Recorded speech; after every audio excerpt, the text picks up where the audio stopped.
नमस्कार, मैं हूं रविंद्र जैन और आप देखना शुरू कर चुके हैं सबकी खबर।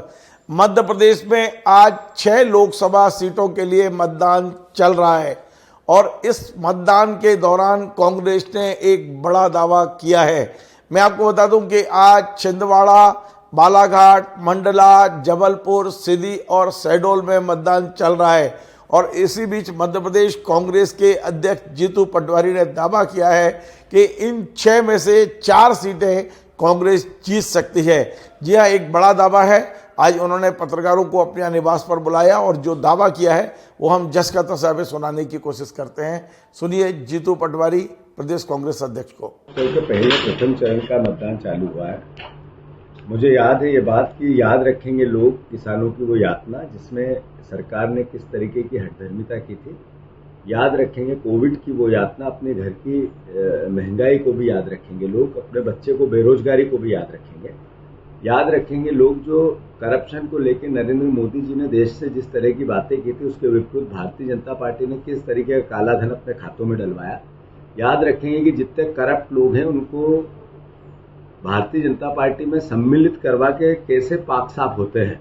ये भावना देश के सामने है आज कि नरेंद्र मोदी जी को देश ने जिन सपनों को लेकर चुना था, देश कहाँ खड़ा है 10 साल बाद। मैं मानता हूँ बीजेपी गब्बर हुई है, आर्थिक संपन्न हुई है, करप्शन का एक जखीरा हुई है और देश गरीब हुआ है, आम आदमी परेशान हुआ है, तंग हाल हुआ है, महंगाई बेरोजगारी से यातनाएं मिली है।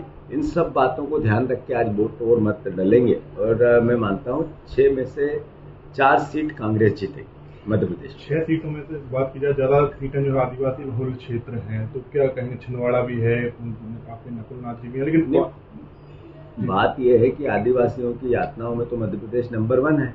एनसीआरबी के आंकड़े बताते हैं बहनें आदिवासियों की 2 लाख गायब हुई 3-4 साल में। क्या कारण है कि आदिवासियों का जीवन स्तर दिन पे दिन आर्थिक रूप से घटा, कमजोर हुआ, परेशानी हुई, बड़ा क्यों?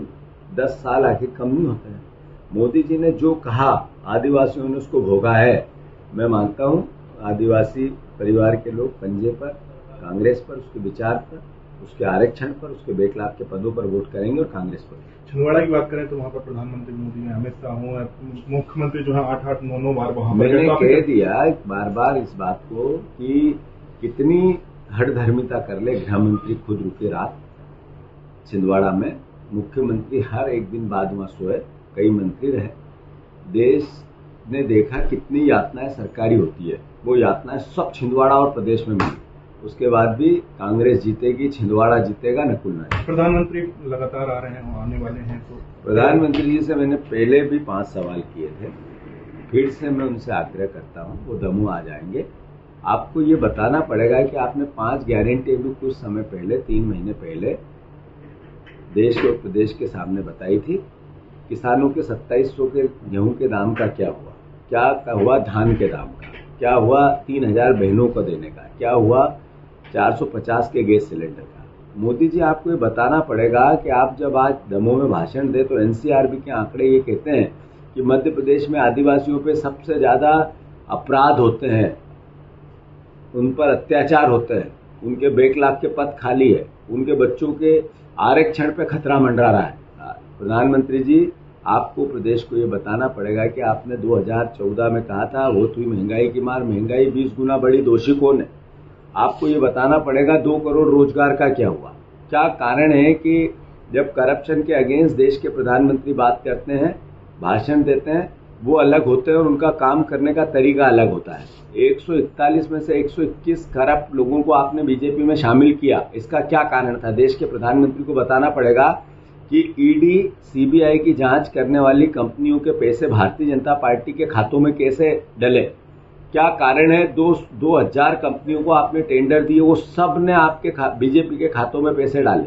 क्या कारण है? देश के प्रधानमंत्री ये नहीं बता पा रहे देश को कि 450 करोड़ रुपए के बॉन्ड जो आपने किस साधन से आए, किसने भेजे, बीजेपी बता नहीं पाई। कहा हमारे कार्यालय के सामने कोई फेंक गया। ये देश जानना चाहता है कि देश के प्रधानमंत्री को इसलिए तो नहीं चुना था।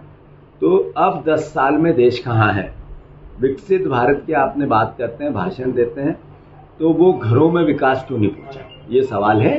15% वोटिंग हो चुकी है, आपको लग रहा है कोई प्रभावित कर सकता है कि भारतीय जनता चुनाव को प्रभावित कर सकती है? नहीं, बात यह है कि वोटिंग परसेंटेज बढ़ेगा और बढ़ना चाहिए। कारण है कि देश ने यातनाएं भोगी है, उसके खिलाफ जनता ज्यादा से ज्यादा बाहर आए और वोट डाले। तो आपने देखा जीतू पटवारी का अपना दावा है, बीजेपी का मिशन 29 है। बीजेपी तो ये कह रही है कि मध्य प्रदेश में 29 की 29 सीटें बीजेपी जीतने वाली है।